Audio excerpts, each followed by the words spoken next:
So hello guys, welcome back to my YouTube channel. So ఇవాళ మనం ఒక incredible festival గురించి మాట్లాడదాం, that is Bathukamma.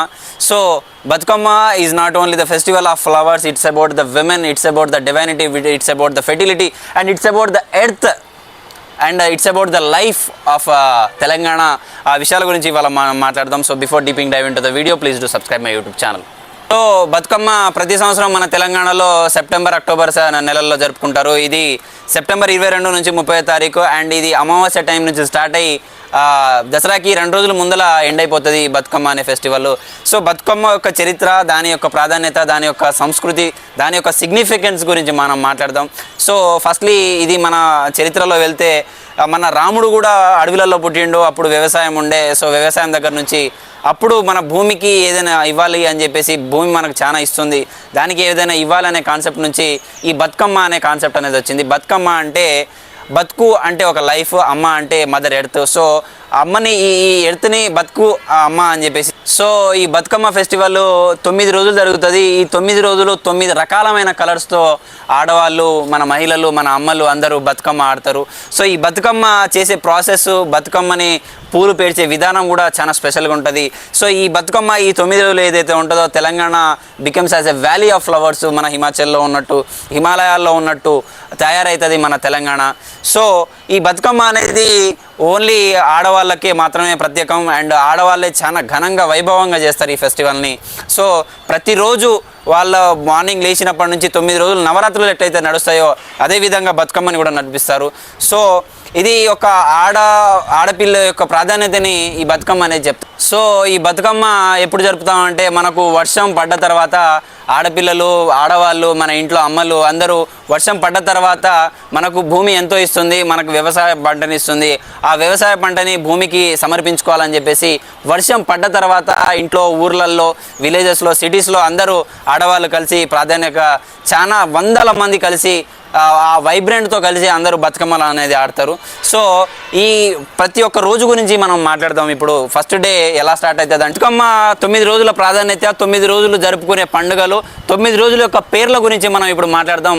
So first day వచ్చేసరికి మనకు ఎంగిలి పూల బతుకమ్మ అని చెప్పేసి చెప్తారు. సో ఈ పూలు, ఈ ఎంగిలి పూలు ఏవైతే ఉంటాయో ఆ పూలని ప్రత్యేకంగా తీసుకొని బతుకమ్మ డే 1 స్టార్ట్ అవుతుంది. దాని తర్వాత డే 2 వచ్చేసరికి అటుకుల బతుకమ్మ అని చెప్పేసి చెప్తారు. సో దాంట్లో బతుకమ్మ చేసే ప్రాసెస్లో అటుకుల్ని యూజ్ చేసేదాన్ని అటుకుల బతుకమ్మ అని చెప్పేసి చెప్తారు. అండ్ థర్డ్ వన్ వచ్చేసరికి ముద్దపప్పు బతుకమ్మ అని చెప్పేసి చెప్తారు.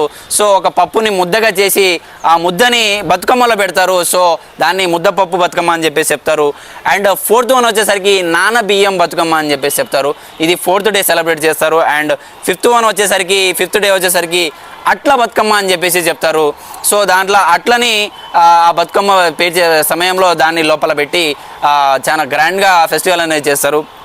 అండ్ దాని తర్వాత 6th డే వచ్చేసరికి అలకల బతుకమ్మ అని చెప్పేసి చెప్తారు. అండ్ 7th డే వచ్చేసరికి వేపకాయల బతుకమ్మ అని చెప్పేసి చెప్తారు. అండ్ 8th డే వచ్చేసరికి వెన్నె ముద్దుల బతుకమ్మ అని చెప్పేసి చెప్తారు. అండ్ 9th డే వచ్చేసరికి సద్దుల బతుకమ్మ అని చెప్పేశారు. సో దీంట్లో ప్రాధాన్యత అండ్ ప్రత్యేకత దేనికి ఉందంటే 8th day and 9th day. 8th day మాత్రం చాలా ధూమ్ధామ్గా ఉంటుంది. చాలా ఆడపిల్లలు ఎన్నో రోజులు కష్టపడి ఇక రేపటి రోజునే వెళ్ళిపోతుందని ఫేర్వెల్ ఇచ్చే సమయంలో చాలా డ్యాన్సులు వేస్తారు. చాలా వాళ్ళ ఆనందాన్ని, వాళ్ళ ఏడుపుల్ని చాలా వాళ్ళు బాధపడడం అండ్ ఎంజాయ్ చేయడం అనే విషయాలు 8వ రోజు జరుగుతుంది. అండ్ ఆబ్వియస్గా సద్దుల బతుకమ్మ అనేది లాస్ట్ డే జరుగుతుంది. అది చాలా వైభవంగా ఘనంగా జరుగుతుంది. అండ్ ఇంకో ఫ్యాక్ట్ ఏంటంటే మన 9th day of Saddula Bathukamma world రికార్డ్స్లో చేరింది. ఇది 2020 ఆ టైంలో చేరింది, అప్పుడు కేసీఆర్ ప్రభుత్వం ఉండే. సో ఇది తెలంగాణ యొక్క బతుకమ్మ ప్రాధాన్యత అండ్ 9 రోజులు జరుపుకునే క్రమం. సో బతుకమ్మ 9 రోజులు బతుకమ్మ ఒక చరిత్ర, చిన్నగా ఒక విషయం మాట్లాడదాం మనం. సో ఈ బతుకమ్మ అనేది ఎట్లా స్టార్ట్ అవుతుంది అంటే ఫస్ట్లీ ఒక వెన్నరాజు అనే ఒక రాజు ఉండేటోడు. ఆ రాజుకి 100 మంది పుడతారు, ఆ మగపిల్లగాలు పుడతారు. ఆ మగపిల్లగాలు 100 మంది చనిపోతారు. సో దాని తర్వాత ఒక ఆడపిల్ల పుడుతుంది. ఆ ఆడపిల్ల పేరే బతుకమ్మ. ఎందుకంటే ఆ అమ్మాయి బతకాలనే ఉద్దేశంతో ఈ బతుకమ్మ అని చెప్పేసి పేరు పెట్టారనే ఒక సాంప్రదాయం ఉంది. సో ఇది కూడా ఒక mythological thing, this is not proven. So అన్ని స్టోరీస్లో ఇలా ఉంటాయి. సో దాన్ని మన తెలంగాణలో ఒక ఆడపిల్లలకు, మహిళలకు ఒక మంచి పండుగ ఉండాలి, ఒక ప్రత్యేకత ఉండాలని చెప్పేసి కేసీఆర్ ప్రభుత్వం అప్పుడు దీన్ని రాష్ట్ర పండుగ కూడా డిక్లేర్ చేసింది ఈ బతుకమ్మ ఫెస్టివల్ని. సో బతుకమ్మలో యూజ్ చేసే ఫ్లవర్స్, బతుకమ్మ చేయడానికి చాలా రకాలమైన ఫ్లవర్స్ యూస్ చేస్తారు. కాకపోతే దాంట్లో కొన్ని ప్రత్యేక పువ్వులు కూడా ఉన్నాయి.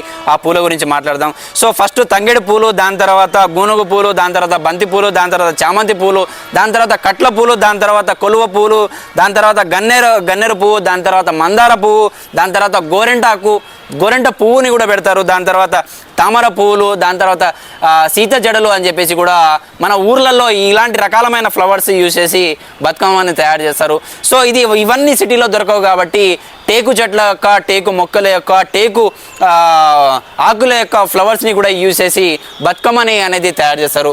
సో ఇదండి తెలంగాణ యొక్క ప్రత్యేకత, తెలంగాణ యొక్క ఫెస్టివల్ యొక్క ప్రత్యేకత. సో ఈ వీడియో కనుక మీకు నచ్చినట్లయితే please do subscribe and me friends కూడా షేర్ చేయండి. So thank you for watching and నేను మిమ్మల్ని నెక్స్ట్ వీడియోలో చూస్తాను.